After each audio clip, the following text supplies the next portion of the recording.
Ẹ̀yin ará mi, ẹ bá mi ká lọ. Àṣírí ọjọ́ ìbí Solution TV ló ń sọ̀rọ̀. Mo fẹ́ sọ̀rọ̀ lórí bá a ti ń lo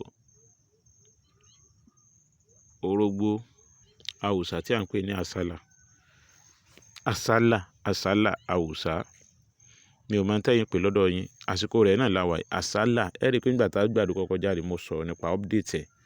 Mo fẹ́ sọ̀rọ̀ bá a ti lo àsálà àwùsá fún ojú. Ẹni tó bá ní ojú ń wò bàìbàì, ojú ń wò ràkọ̀ràkọ̀. Ojú rẹ̀ wọ́n ń ṣe pin, ojú ẹ̀ wá rí bákan bákan. Dákun bá mi share fídíò yìí. Bá mi share fídíò yìí. Lọ bá mi wá àwùsá tá a máa ń jẹ. Àsálà. Ra tútù rẹ̀ lọ́dọ̀ àwọn tí wọ́n ń tà. Ẹ fọ́ èpo rẹ̀. Ẹ wá gún white tinú rẹ̀. Ẹ sọ di powder. Má jẹ́ kán ta sísè fún ọ. Tán bá ta sísè fún ọ kò lè ṣiṣẹ́ o. Ní tó fi wá dààmú ni pé tó bá tẹ̀ra tó bá di pé èpo rẹ̀ jẹ tíntínní lẹ́nu ńbẹ̀, á sòjì sí ẹ lẹ́nu, yóò kó ẹ lẹ́nu bí ìgbà tó fálọ̀m sẹ́nu. Tútù nìyẹn. Torí àwọn ènìyàn náà máa tẹ̀yìn sísè fún yàn lẹ́yìn tútù. Tẹ́ bá ti yọ, ẹ bá mi lọ, ẹ sọ di powder. Ẹ sá sínú ilé, ẹ má sá sínú òòrùn o. Lẹ́yìn ìgbà náà ẹ lọ wá orógbó bitter kola. Ẹ wá òun náà the same quantity. Bóyá 20 lẹ bá, bóyá 15 ni. Ẹ sọ náà di powder, ẹ bẹ́ èpo rẹ̀, ẹ sọ di powder. Ẹ wá lọ bá mi wá irú. Tẹ́ bá ti lè lo ohun tó bá ti tó 20, ẹ wá irú agolo kan. Irú agolo kan tí ò níyọ̀ ni o. Agolo milk kan, agolo milk. Ẹ wá. Èyí tí ò níyọ̀ ni ẹ wá o. Ẹ bá mi sa irú yìí náà sínú ilé. Ẹ bá ti sa sínú ilé.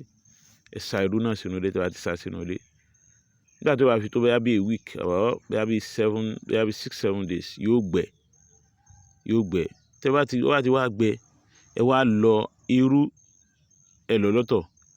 Ẹ lọ bitter kola tí ṣe orógbó, ẹ lọ lọ́tọ̀. Ẹ lọ àwùsá tí ṣe àsálà, ẹ lọ òun náà lọ́tọ̀.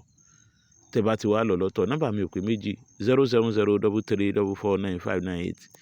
07033449598. 07033449598.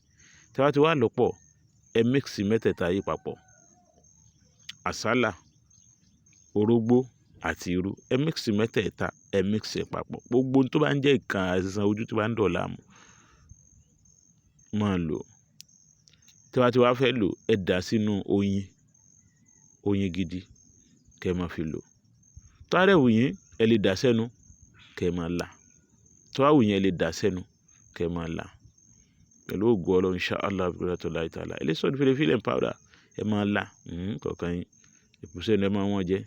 Pẹ̀lú ògo Ọlọ́run, inshallah ẹ rí yàtọ̀. Ẹ bá mi share. The more you share, the more you gain.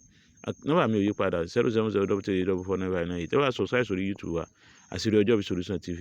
Ẹ bá subscribe sórí YouTube wa. Àṣírí ọjọ́ ìbí Solution TV. Ẹ pàdé wa lórí TikTok. Àṣírí ọjọ́ ìbí Solution TV. Ẹ follow wa lórí TikTok. Ẹ follow wa lórí Instagram. Thanks so much.